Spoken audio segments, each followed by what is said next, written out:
Et bonjour tout le monde. Bon, on a eu pas mal de soucis ce soir, des petits soucis techniques moi avec mon ordinateur. Donc on va avoir un petit souci au niveau des caméras. C'est-à-dire que d'habitude vous êtes habitué à avoir une caméra sur la machine, une caméra sur moi et une caméra sur les mains pour les détails. C'est la caméra que vous voyez là. Le souci principal étant que cette caméra là, elle est en rade, elle ne veut pas. Donc vous aurez, hop, je vous montre, la caméra machine, elle marche. La caméra face, du coup, elle marche. Et la caméra main, elle marche pas. Voilà. Donc cette caméra là, elle est en rade. Et bien écoutez, on va faire sans cette caméra là. On va quand même y arriver. Et puis advienne que pourra. Donc hop, je me rends compte, première chose que j'ai oublié, le plus important, le fer à repasser à brancher, toujours. Aujourd'hui, donc, qu'est-ce qu'on va faire? On va faire le début du portefeuille multifonction. Hop, que je vous montre ici. Je vais éloigner un petit peu la lumière. Là. Voilà. Donc le portefeuille multifonction qui est en plusieurs parties à l'intérieur, puisqu'il a donc, comme je l'ai montré dans la petite vidéo teaser, la partie porte-monnaie avec une partie porte-carte, une partie ici rangement, papier, photo, ce que vous voulez. Hop, il est plié à l'envers d'ailleurs. Une autre partie porte-carte. Et ensuite des parties papier de voiture, notamment en général, des parties donc des emplacements transparents. Et un grand emplacement ici pour mettre des papiers un peu plus grands ou de billets ou ce qu'on veut. Et il se ferme donc avec une attache cartable. Hop. Voilà le portefeuille. Hop, ici tout tordu. Le portefeuille multifonction. Alors, on va sûrement le faire en plusieurs parties. Normalement, 2 parties devraient suffire, je pense, pour éviter de faire des sessions trop longues. Ça fatigue les gens qui regardent en live, ça fatigue moi qui le fais en live, ça fatigue tout le monde. Voilà, donc aujourd'hui on va faire la première partie. Je ne sais pas jusqu'où on va aller, ça dépendra de la vitesse à laquelle j'avance. On va commencer de toute façon dans l'ordre du tuto. Pour ceux qui ont acheté le patron avec le tuto ou le kit complet, vous avez toutes les étapes. Et donc aujourd'hui on va commencer la première étape qui va être la partie porte-monnaie et porte-carte et la partie ici transparente papier, comme ceci, qui constitue au final le fond, la partie fond du portefeuille. Voilà. J'ai fourni dans l'après-midi, pour ceux qui l'ont vu sur l'événement Facebook, le support de live. Support de live sur lequel vous aviez toutes les pièces découpées, toutes les pièces nécessaires pour faire le portefeuille. Donc moi j'ai préparé toutes les pièces aujourd'hui, cet après-midi. Hop, je vous montre tout ça. Donc j'ai tout préparé cet après-midi, j'évite de tout faire tomber. Et comme d'habitude, je me suis mis sur chaque pièce. Donc là je les ai séparées par étapes. J'ai des personnes qui se plaignent d'avoir un problème de son. Essayez d'actualiser. S'il n'y en a qu'une personne qui a des problèmes de son, essayez d'actualiser. C'est peut-être entre le micro ou ce genre de soucis, je pense. S'il y a plusieurs personnes qui ont des problèmes de son, par contre, vous me le dites. Donc, j'ai coupé toutes mes pièces. Et comme d'habitude, sur chaque pièce, je me mets un petit papier. Hop. C'est pas très net de près. Un petit papier avec le numéro de la pièce, tout simplement. Comme il y a beaucoup de pièces, pour ne pas s'y perdre, eh bien je marque toutes mes pièces avec un petit papier. Et comme ça, je m'y perds pas, je sais quelle pièce je dois prendre. Voilà. Donc, il y a des soucis de micro. Bon, mais tout le monde n'en a pas, donc je pense que ça vient des connexions en général. Du coup, on est parti. On va commencer avec la partie 1. Donc la partie 1, hop, qui va être la partie porte-monnaie et porte-carte, qui est donc à droite du portefeuille. Donc cette partie ici, là, cette partie-là, donc porte-monnaie et porte-carte. Donc pour faire cette partie-là, on a besoin des pièces A, B, C, D, E et F, d'une fermeture éclair et de 2 petits biais. Donc tout ça, vous l'avez noté sur le tuto et sur le support de live. Donc on a nos pièces qui constituent le porte-monnaie et le porte-carte. Elles sont toutes là. Donc ce que je vais faire, ce que j'ai pas fait avant, c'est que je vais m'ouvrir le tuto pour ne pas pour faire exactement dans le même ordre. Si je vous perds, ça va pas le faire.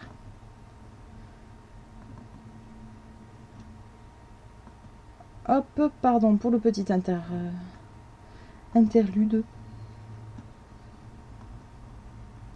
Voilà. Alors, on commence du coup, effectivement, par la partie porte-carte. Donc, on prend nos pièces C, D, E et F. Donc, ce sont les 4 pièces. Hop. Ce sont 4 pièces. Soit en tissu imprimé, soit en tissu uni. J'ai trop de lumière. C'est mieux. Ah oui, c'est beaucoup mieux. Donc, mes 4 pièces qui vont servir en fait à faire les poches du porte-carte. Donc, ces 4 pièces-là, pour commencer, on va les plier en 2. Donc, j'enlève mes petits papiers qui m'ont servi de repère pour ne pas perdre les pièces. C, D, E et F, mes 4 pièces. Et les 4, du coup, je vais les plier les 4 en 2 dans le sens de la longueur. Voilà. Pour que le pli soit en haut et la partie 8 cm, la largeur, donc, reste en bas. Je les plie toujours au fer à repasser pour bien marquer le pli et que ce soit plus régulier. Ça me permettra d'avoir un emplacement à carte qui va moins se bouger quand je vais le coudre en fait.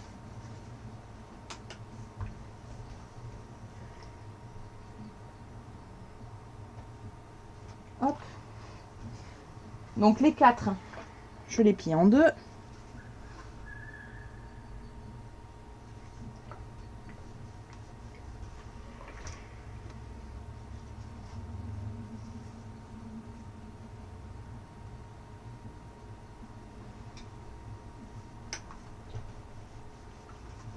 Voilà. Les 4 pièces sont pliées en 2 avec la pliure vers le haut. Donc là, je les positionne juste les uns sur les autres pour vous montrer.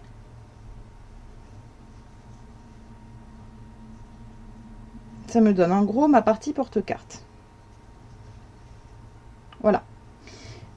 Tout ça, on va les coudre sur la pièce B, qui est mon dessus de porte-monnaie.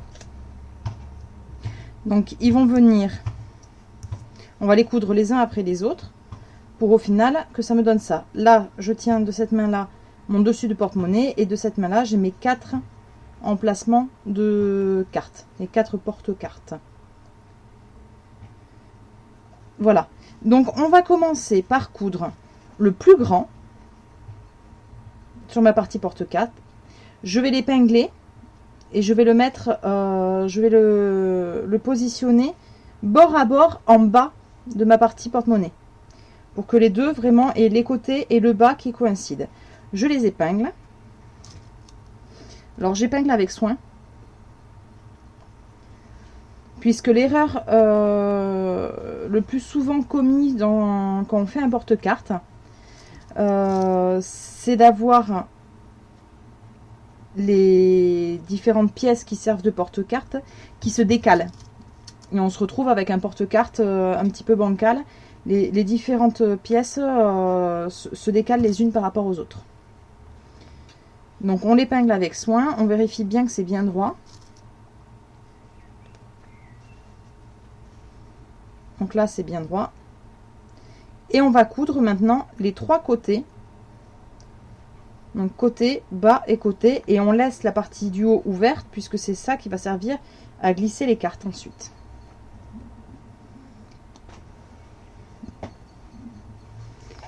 Hop.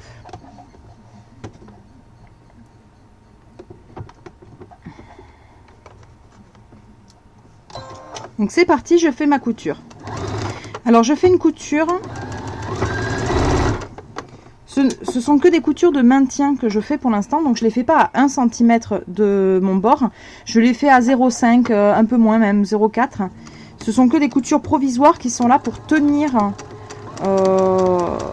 les pièces ensemble, mais qui ne seront plus visibles une fois les biais posés. Donc on ne les fait pas à 1 cm puisqu'on ne veut plus qu'elles se voient une fois les biais qui seront posés à la fin.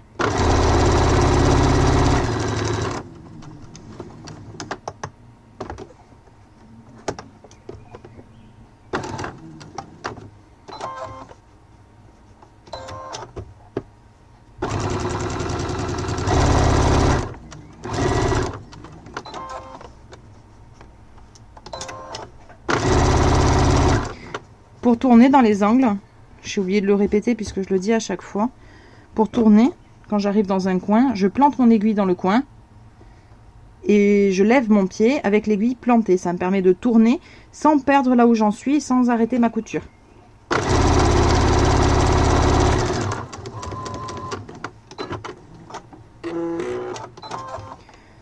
Hop, je vous le montre ici, vu que j'ai pas la caméra main. Donc on a la première partie là qui est posée. Mais si je mets une carte dedans, hop, je vais repasser sur la première caméra. J'y arrive pas. Hop, première caméra. Si je mets une carte dedans, ma pochette est beaucoup trop haute et donc ma carte se perd tout au fond. Le but, ce qu'on veut nous, c'est qu'elle dépasse un petit peu la carte pour pouvoir l'attraper facilement. Donc pour ça, on va faire une couture là à l'horizontale en bas pour raccourcir notre première pochette. Donc la première couture se fait à 4,5 cm du bas. Donc ce que je vais faire ici, je vais me mettre un repère à 4,5 cm du bas donc. Je peux tracer au crayon, ce sera recouvert après par les pochettes suivantes. Hop, je trace et je vais coudre donc une ligne le long de ce repère que je viens de faire.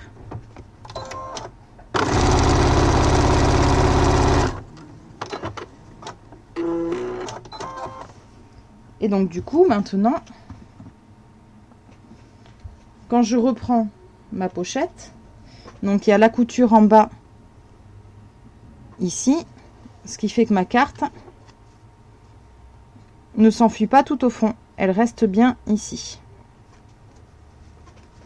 Donc on va faire exactement pareil pour les 3 autres morceaux. Donc là je prends un morceau, le morceau suivant, donc c'est le D si je me trompe pas. Et pareil que tout à l'heure, donc je le positionne bien en bas pour que ça coïncide, que ce soit bien parallèle, là mes 2 lignes, le haut de chaque pochette. Je l'épingle bien et je fais la couture. Donc je pense bien à l'épingler correctement pour pas qu'il bouge au moment de la couture.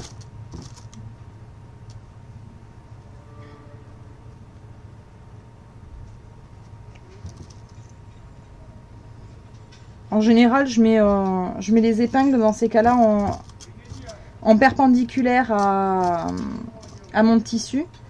Pas pour pouvoir coudre par-dessus, puisque ma machine qui commence à se faire un petit peu vieille n'aime pas du tout que je passe par-dessus les épingles. Je le fais plus, elle n'apprécie plus.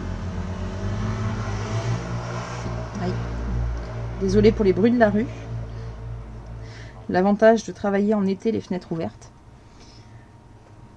Donc là j'ai positionné donc les deux l'un par rapport à l'autre. bien parallèles les deux. Je vais pouvoir faire ma couture des côtés et du bas.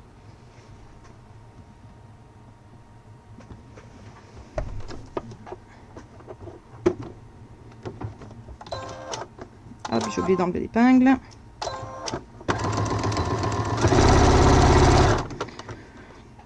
Donc je fais des petits points d'arrêt, mais c'est pas forcément nécessaire puisque c'est des coutures provisoires, on va dire. Bon, j'aime bien les faire pour être sûr que ça ne bouge pas.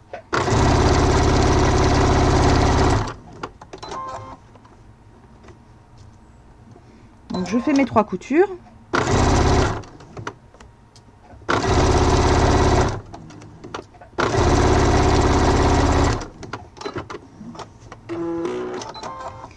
Et je me retrouve donc, voilà, avec mes 2 premiers emplacements en 2 cartes. Sauf que le premier emplacement a été raccourci. On va faire pareil avec le deuxième, mais en décalant ici de 1,5 cm. C'est-à-dire que le premier il était à 4,5. Ici on va le faire à 3 cm pour que les cartes puissent être décalées une fois qu'elles seront dedans. Donc ici je fais mon repère comme tout à l'heure, mais à 3 cm cette fois-ci du bas.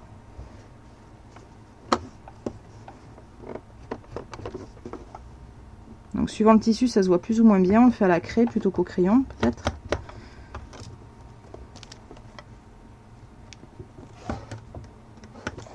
J'ai fait mon repère.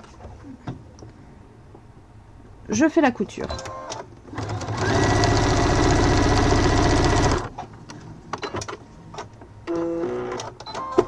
Et donc on va pouvoir tester. On avait donc la première pochette avec la carte qui était bien, qui ressortait bien. Et la deuxième pochette, la carte est bien en décalé par rapport à la hauteur. Donc il n'y a pas de souci, elles sont bien décalées. On continue avec les 2 autres prochaines parties. Donc là, vu que j'ai décidé de le faire en alterné, je trouvais que ça donnait un petit peu de couleur à l'intérieur plutôt que de le faire tout uni. Donc pareil, je positionne. Alors par contre la couture transversale, tu fais un point d'arrêt? Non. Je ne fais pas de point d'arrêt à la couture transversale puisqu'elle va être elle-même arrêtée après quand il y aura les biais ensuite qui vont être par-dessus. Donc il n'y en a vraiment pas besoin, c'est pas nécessaire. Donc là, on va positionner bien parallèle, épingler et coudre les 3 côtés.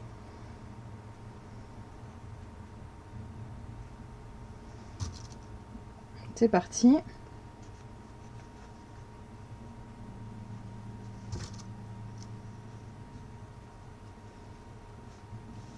Alors il se peut que vous ayez un petit décalage, petit à petit, qui se forme.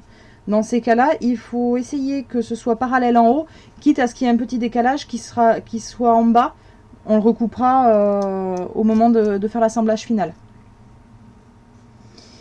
Alors, question, tu as un coupe-fil automatique sur ta machine? Oui, tout à fait, j'ai un coupe-fil automatique sur ma machine. J'ai épinglé les 3 côtés. On va pouvoir les coudre. Donc toujours pareil.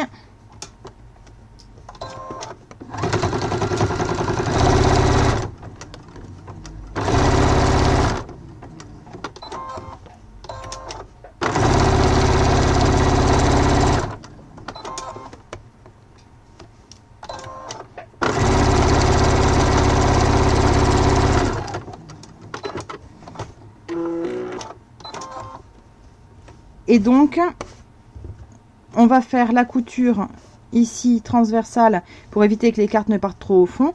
Encore une fois décalée de 1,5 cm. Donc la première était à 4,5, la deuxième à 3, donc la troisième va être à 1,5 cm du bas. Et la dernière n'en aura pas.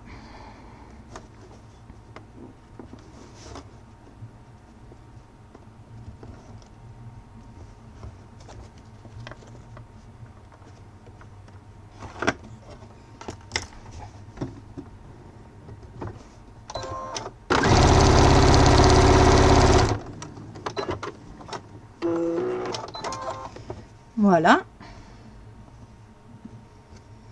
Et donc il nous reste la dernière partie.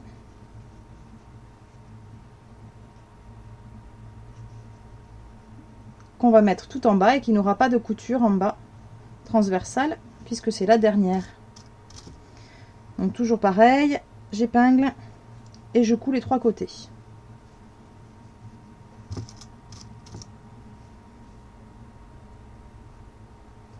Donc là, je commence à avoir du mal à épingler puisqu'on a l'épaisseur de tous les porte-cartes. On commence à avoir beaucoup d'épaisseur. De toute façon, je vous conseille sur vos machines de partir sur une aiguille 80 ou 90, mais pas une 70, puisqu'on a vite des épaisseurs sur un portefeuille.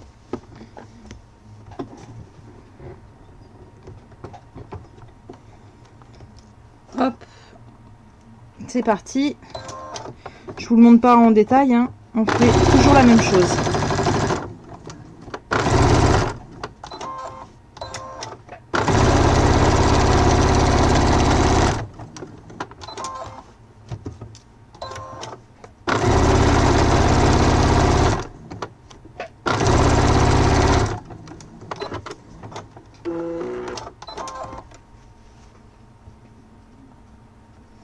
Et voilà, la partie porte-carte est terminée.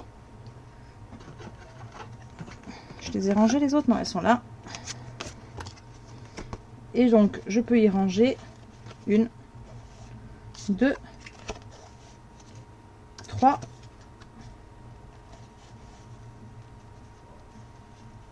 et 4 cartes.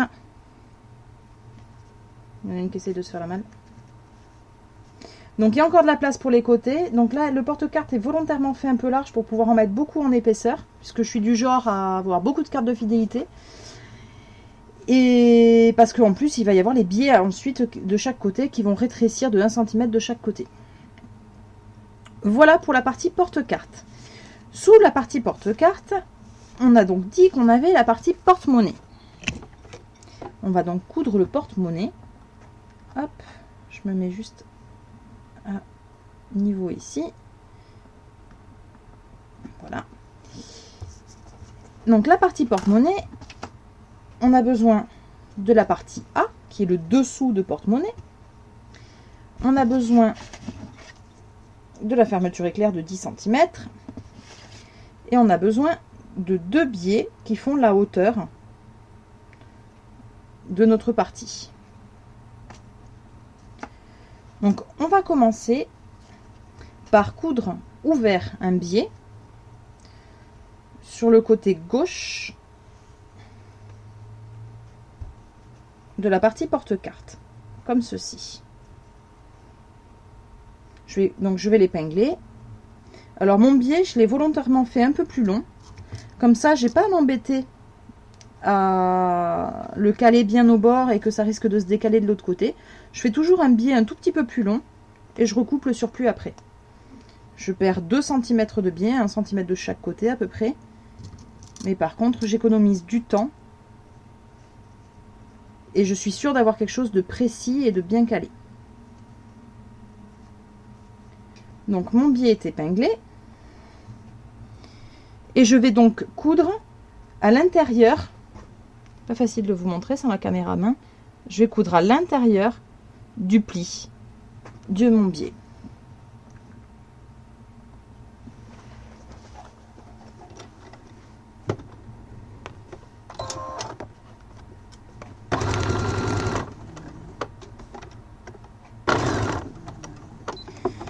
Elle a du mal, ma titine, avec les épaisseurs.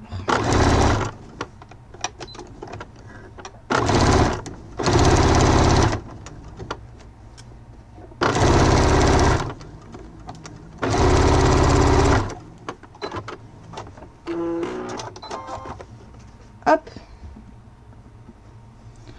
Mon biais est cousu, mais il est cousu pour la première couture uniquement, bien sûr. Et maintenant, donc mon biais qui est cousu, je vais le rabattre et le replier sur l'envers, comme ceci. Et pour bien marquer le pli et pour être sûr que ça ne va pas bouger, je vais pré-plier avant de coudre quoi que ce soit au fer à repasser.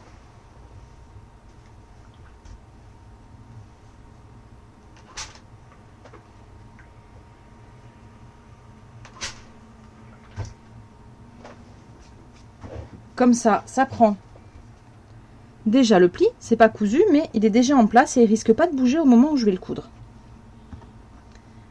Une fois que j'ai fait ça, avant de le coudre, je vais positionner dessous ma fermeture éclair, bord à bord, centré, et je l'épingle.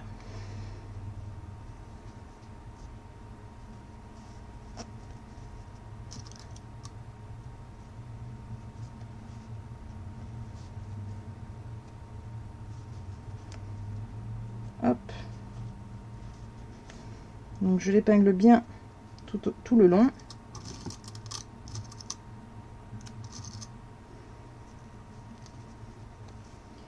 Et ensuite, je vais donc coudre ma fermeture éclair en même temps que je vais coudre mon biais. Donc je l'ai épinglé. Et donc je vais coudre une première couture qui va être au ras en haut de mon biais à 1 ou 2 mm, pas plus, 1 mm même, du bord du biais en haut, et à une deuxième couture, une deuxième surpiqûre qui va être en bas à 1 mm du bord bas du biais. Je fais ces deux coutures là. Donc pour le faire, par contre, je garde pas le pied normal, je passe avec le pied spécial zip pour pouvoir coudre bien au bord de mon zip.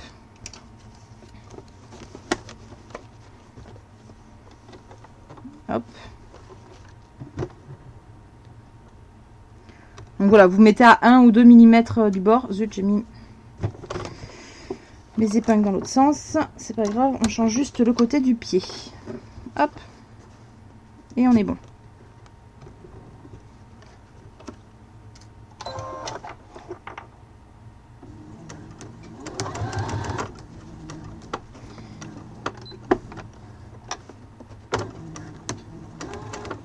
Alors, si le zip vous gêne, là le curseur du zip gêne, il suffit de l'ouvrir le temps de faire la couture.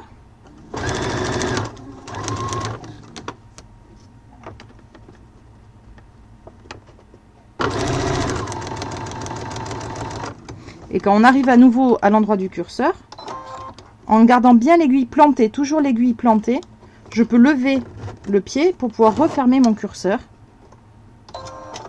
Et il ne me gêne plus. Et je peux finir ma couture.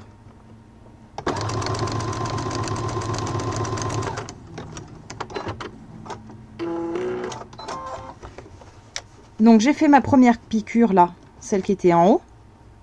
Je vais donc faire maintenant la deuxième, celle qui est en bas. J'ai pas besoin de changer de pied, je peux très bien le faire avec le pied spécial zip pour une petite couture comme ça.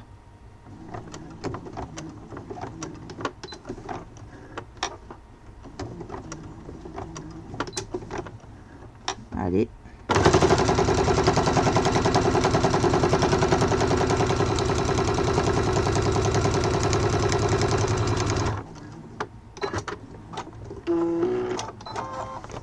Voilà. Et donc, on a ici les deux coutures parallèles et le zip en haut, qui est fonctionnel même s'il n'y a rien derrière pour l'instant.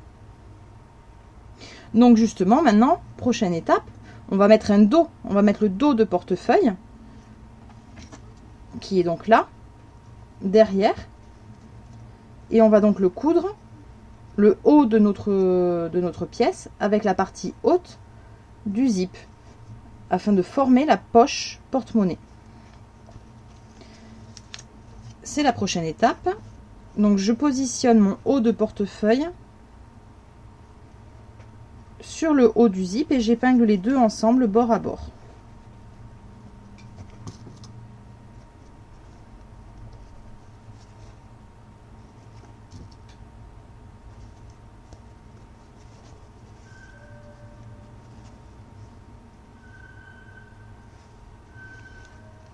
Hop. Donc là ils sont juste épinglés ensemble et le reste n'est pas assemblé pour l'instant. Et donc on va faire une première couture pour assembler les deux ensemble. Hop, je change le... J'ai changé le côté de mon zip pour être du bon côté de la fermeture éclair. Et donc je couds les deux ensemble. Donc toujours pareil, quand le curseur me gêne, je plante l'aiguille, je lève le pied et je bouge le curseur pour plus qu'il me gêne.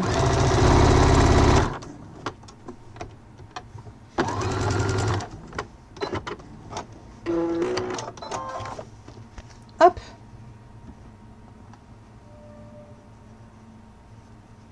Donc là, mon porte-monnaie est presque fini.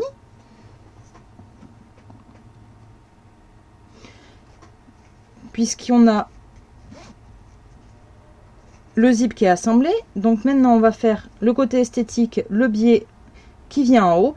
Et enfin, on fermera les trois côtés du porte-monnaie. Donc d'abord, mon biais qui est en haut, que je vais coudre une première fois ouvert sur le dessus de mon zip, comme ceci. J'ai mon zip qui est dessous et je pose mon biais ouvert par-dessus, bord à bord. Et comme tout à l'heure, je l'épingle et ensuite je le couds. Comme tout à l'heure, il est volontairement un peu plus long, comme ça j'ai pas à m'embêter à faire coïncider les bords, je couperai le surplus après.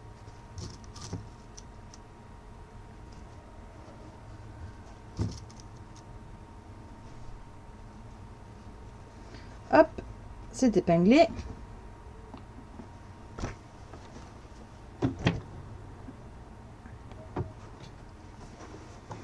Toujours pareil, je couds dans la pliure. Je garde le pied spécial zip puisque j'ai le zip qui est dessous qui gênerait mon pied normal.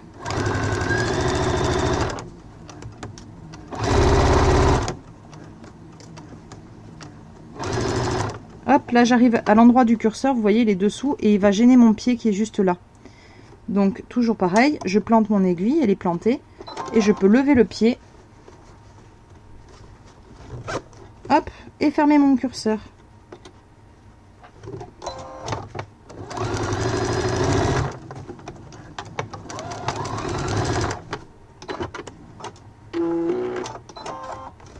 C'est cousu.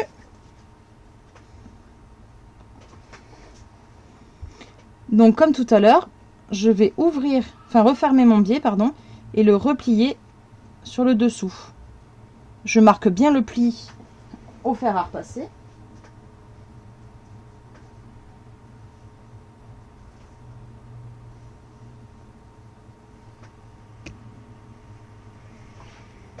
Et je vais faire mes deux surpiqûres de chaque côté, en bas et en haut du biais, pour finir de le fixer. Hop, pardon, j'ai oublié la caméra. Et mon curseur qui me gêne, je l'ouvre.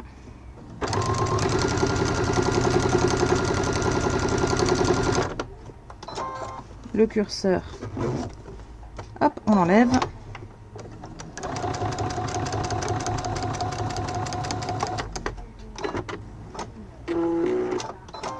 Je fais donc la deuxième couture tout le long.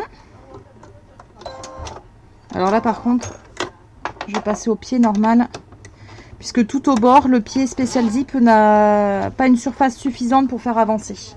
Surtout avec ma machine qui est fatiguée au niveau des griffes d'entraînement, elle a du mal à entraîner le tissu.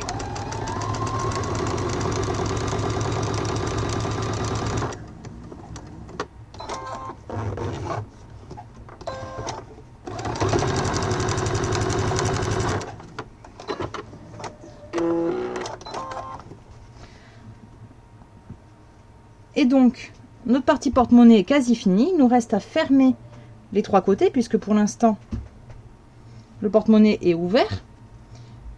Donc, on fait bien coïncider les bords. En général, je commence à épingler les coins du bas. Donc, je fais bien coïncider mes coins. Je les épingle. Et ensuite, j'épingle le reste.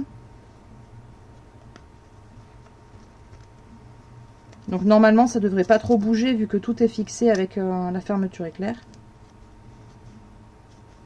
Hop, J'ai épinglé tout autour. Et donc je fais un point droit qui fait le tour tout simplement, qui va faire les 3 côtés restants. C'est toujours une sous-piqûre qu'on ne fait pas à 1 cm du bord.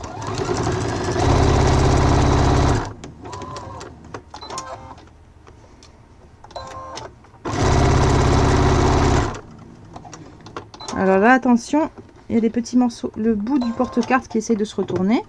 Donc on fait attention, on surveille bien. Et si ça veut se retourner, il suffit de lever le pied, de le remettre bien en place comme ce que je viens de faire.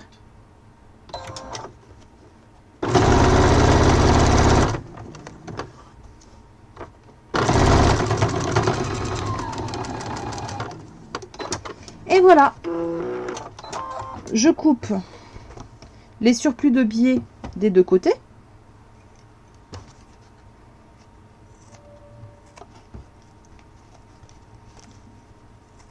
Pour que tout soit bien ajusté.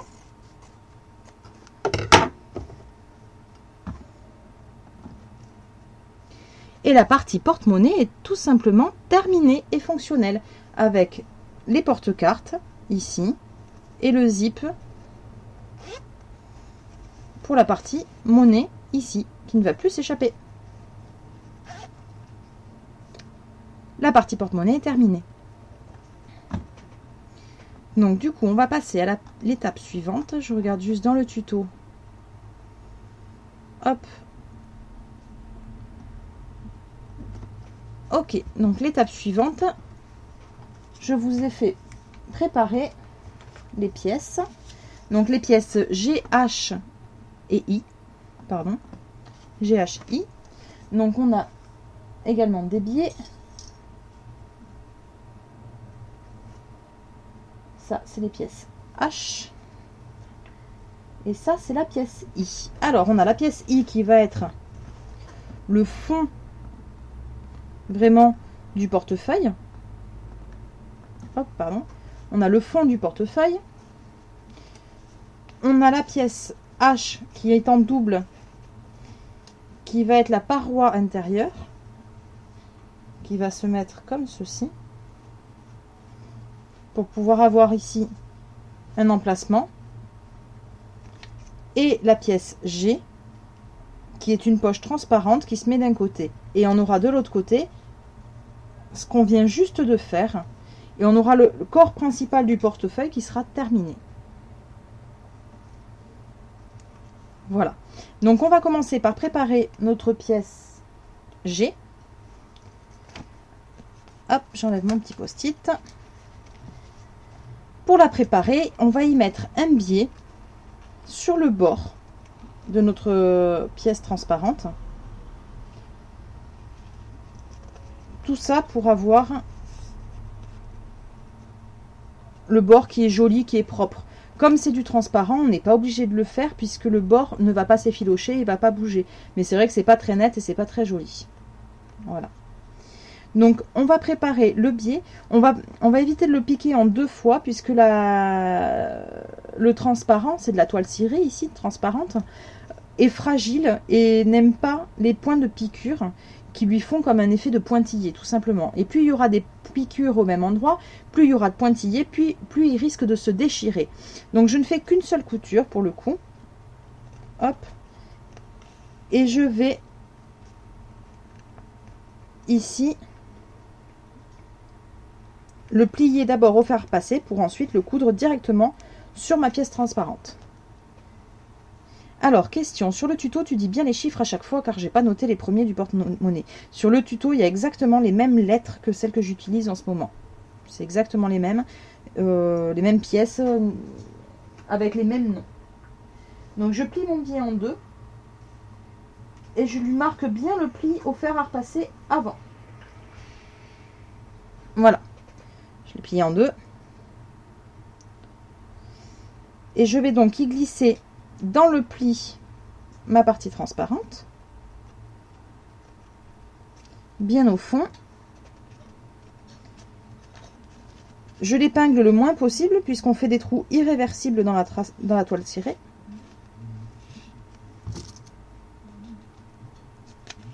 Donc là, je vais mettre juste 2 épingles. Ça devrait suffire. Voilà. Et je vais donc coudre, comme tout à l'heure, une couture de chaque côté du biais. 1 mm, 1 ou 2 mm de chaque côté du biais.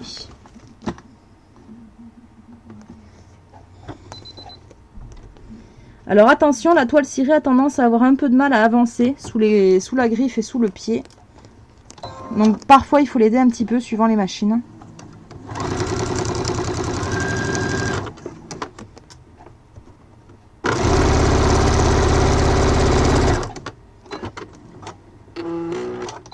La première couture, c'est fait.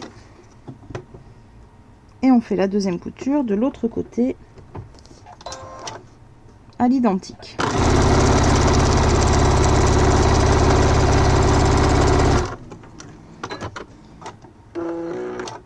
Et comme tout à l'heure, je coupe mes surplus de biais, comme ça je suis sûre que c'est bien au bord et bien net. Hop, voilà qui est fait. Ensuite, on va assembler tout ça ensemble.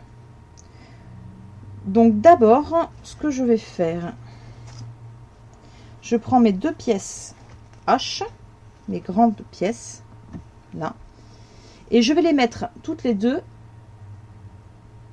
envers contre envers pour avoir l'endroit de chaque côté. Je les épingle ensemble et je vais faire une couture de maintien, ça évitera qu'elles ne bougent. Je fais beaucoup de coutures de maintien, elles ne sont pas forcément nécessaires puisqu'au final tout sera assemblé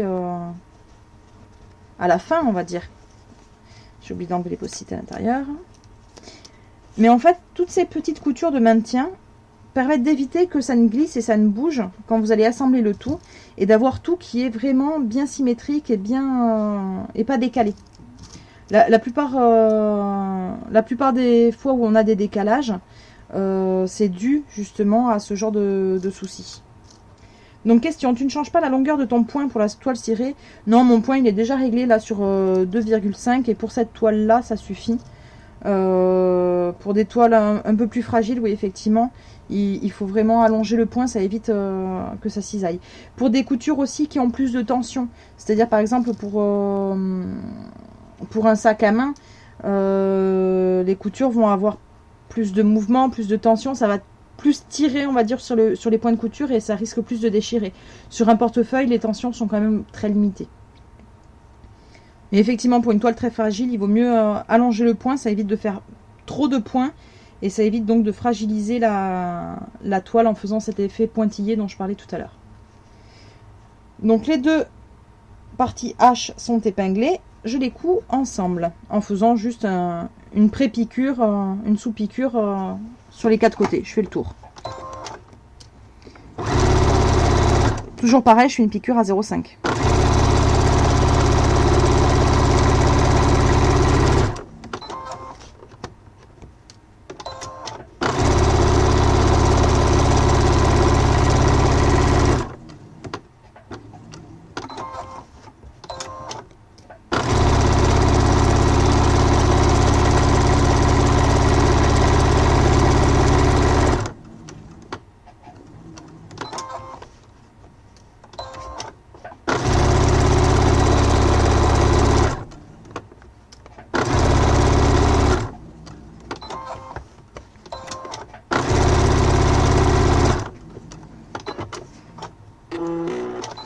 Hop, tout est assemblé. Donc, mes 2 morceaux sont assemblés, j'ai bien l'endroit de chaque côté et ma couture que vous voyez là, hop, qui fait donc tout le tour. Donc on va maintenant se positionner nos 2 morceaux comme ils sont prévus au final. Je vais les mettre dans le bon sens, j'espère que c'est mieux. Hop, comme ça. Voilà. Donc ça va venir comme ça. Donc je vais les épingler ensemble pour ensuite refaire à nouveau une couture qui fera le tour des 4 côtés. Donc j'épingle d'abord le côté porte-monnaie qu'on vient de finir juste avant. Hop. Donc on rajoute des épaisseurs là où il y en avait déjà, donc ça devient très très dur d'épingler.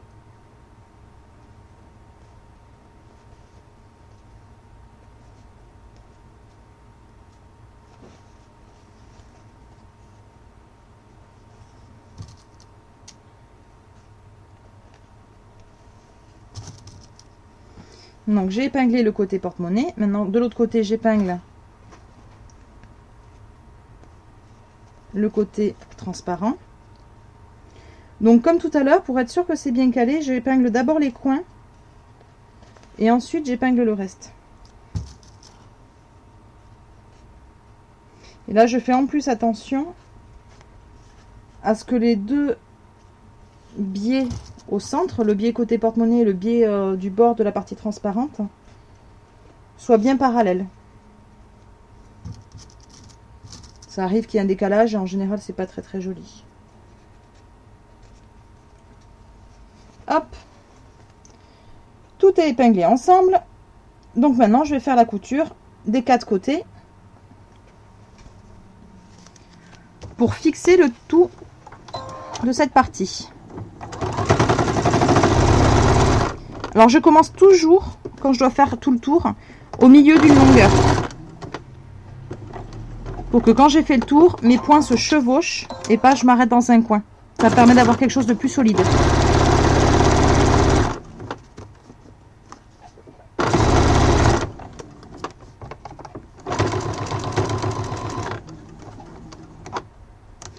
Toujours, alors la question est là du coup à 0,5 ou à 1, je suis toujours en sous-piqûre.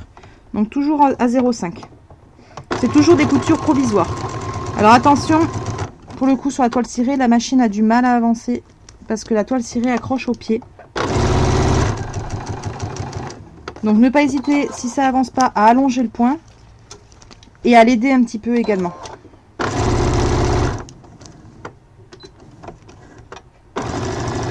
Là par exemple, elle ne veut pas.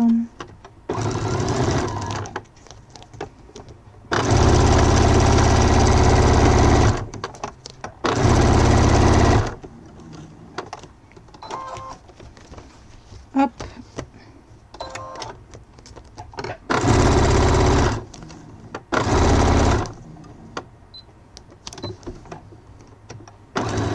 Alors si vous avez un pied double entraînement ou un pied téflon, ça aide. On peut faire aussi avec la technique du papier de soie. Alors là, il fait chaud. Ça colle d'autant plus au pied, le plastique. Elle veut pas du tout.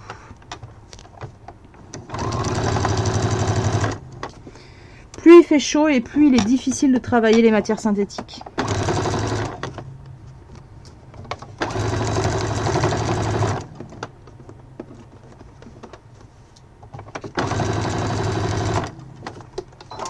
Hop, et j'arrive, j'ai fait le tour.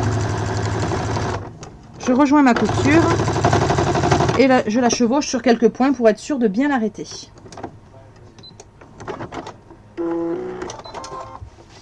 Et voilà. Donc cette partie-là est terminée. On a donc nos porte-cartes d'un côté avec le porte-monnaie et son emplacement dessous et notre partie transparente où on peut glisser papier ou photo, n'importe. On y met ce qu'on veut. Il nous reste à assembler tout ça à notre fond de portefeuille qui est là, donc la partie I. Partie I qu'on a préalablement entoilée. Donc là je l'ai fait avant, j'ai posé mon entoilage avant pour gagner un petit peu de temps, donc j'ai entoilé la partie I. Et donc on va les poser... Oh pardon, excusez-moi, j'ai oublié une étape. Avant d'assembler à la partie I, il faut qu'on fasse le haut pour former la poche porte-papier ou porte-billet comme on veut. Donc on va poser le biais ouvert, le dernier biais qui nous reste, on va le poser ouvert le long du haut. Si j'oublie des étapes, ça va pas le faire. Hop, donc je pose mon biais toujours pareil. D'abord ouvert sur le haut. Je fais ma couture à l'intérieur. Hop, il est posé Il est épinglé. Donc je vais coudre dans le pli en haut.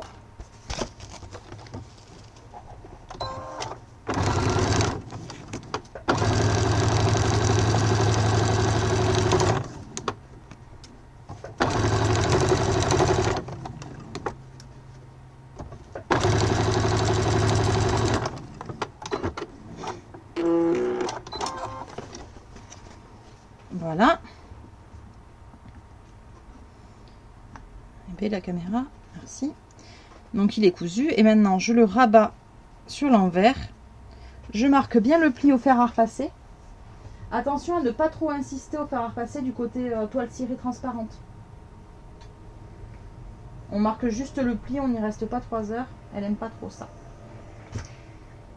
Hop, le pli est marqué. Donc je peux faire ma surpiqûre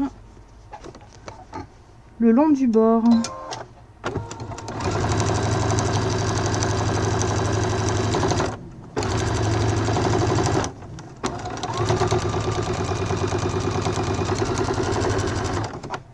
Hop. Je sais plus si j'en ai fait une ou deux, j'en ai fait deux. La deuxième, c'est vraiment une question esthétique pour le coup. Elle est nécessaire au niveau du porte-monnaie. Après, on peut choisir d'en faire une ou deux, c'est que de l'esthétique.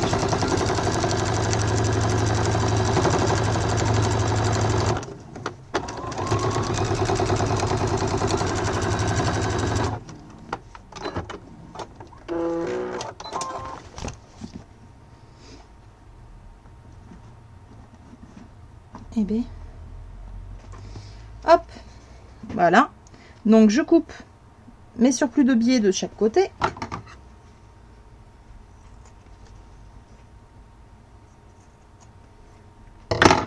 Et maintenant, cette fois-ci c'est la bonne, je vais assembler tout ça à la partie I en les faisant coïncider les côtés et le bas pour avoir ici l'emplacement de libre où ça me fait une poche. Donc on fait coïncider toujours pareil, on commence par les coins et ensuite on fait suivre le reste.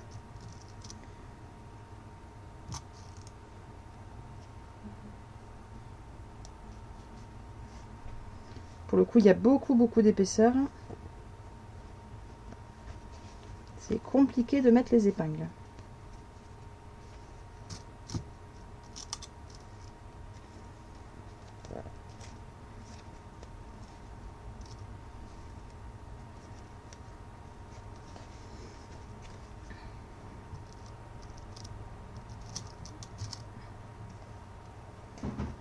Voilà, j'ai tout épinglé, les deux côtés et le bas, et donc je vais coudre tout ça pour les maintenir ensemble.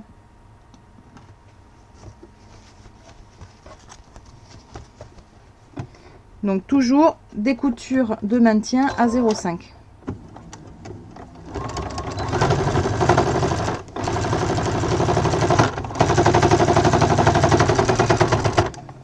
Donc là, il y a vraiment beaucoup d'épaisseur. La machine commence à devenir un peu bruyante. Si votre machine n'a pas forcément un gros moteur, n'hésitez pas à aller doucement plutôt que de forcer et de faire chauffer la machine.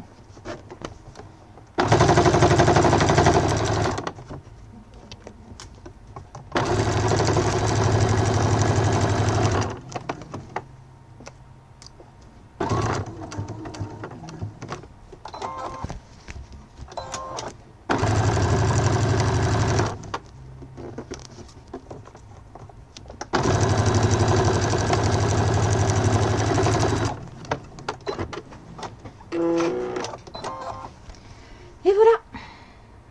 Donc au final, là, on a fini la partie portefeuille en elle-même.